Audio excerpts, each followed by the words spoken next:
भाद्रपद माह के कृष्ण पक्ष की षष्ठी को यह पर्व भगवान श्री कृष्ण के ज्येष्ठ भ्राता श्री बलराम जी के जन्म उत्सव के रूप में मनाया जाता है। इसी दिन श्री बलराम जी का जन्म हुआ था। प्राचीन काल में एक ग्वालिन थी, उसका प्रसव काल अत्यंत निकट था। एक ओर वह प्रसव से व्याकुल थी तो दूसरी ओर उसका मन गौरस दूध दही बेचने में लगा हुआ था।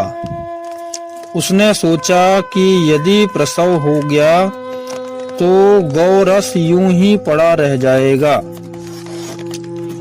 यह सोचकर उसने दूध दही के घड़े सिर पर रखे और बेचने के लिए चल दी।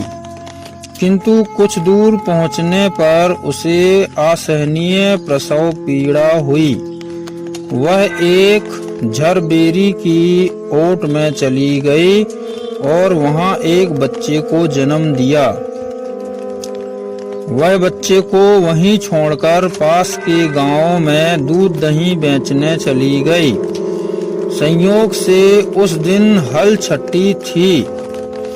गाय भैंस के मिश्रित दूध को केवल भैंस का दूध बताकर उसने सीधे साधे गांव वालों में बेच दिया। उधर जिस झरबेरी के नीचे उसने बच्चे को छोड़ा था, उसके समीप ही खेत में एक किसान हल जोत रहा था। अचानक उसके बैल भड़क उठे और हल का फल शरीर में घुसने से वह बालक मर गया। इस घटना से किसान बहुत दुखी हुआ, फिर भी उसने हिम्मत और धैर्य से काम लिया। उसने झरबेरी के कांटों से ही बच्चे के चिरे हुए पेट में टांके लगाए और उसे वहीं छोड़कर चला गया। कुछ देर बाद ग्वालिन दूध बेचकर वहां आ पहुंची। बच्चे की ऐसी दशा देखकर उसे समझते देर नहीं लगी कि यह सब उसके पाप की सजा है। वह सोचने लगी कि यदि मैंने झूठ बोलकर गाय का दूध बेचा ना होता और गांव की स्त्रियों का धर्म भ्रष्ट ना किया होता तो मेरे बच्चे की यह दशा ना होती। अतः मुझे लौटकर सब बातें गांव वालों को बताकर प्रायश्चित करना चाहिए।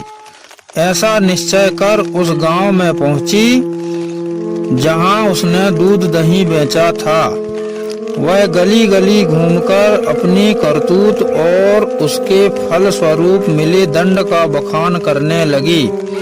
तब स्त्रियों ने स्वधर्म रक्षार्थ और उस पर रहम खाकर उसे क्षमा कर दिया और आशीर्वाद दिया।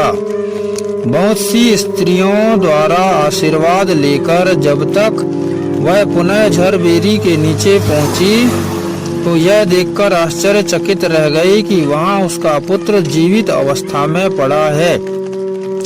तभी उसने स्वार्थ के लिए झूठ बोलने को ब्रह्म हत्या के समान समझा और कभी झूठ न बोलने का प्रण कर लिया।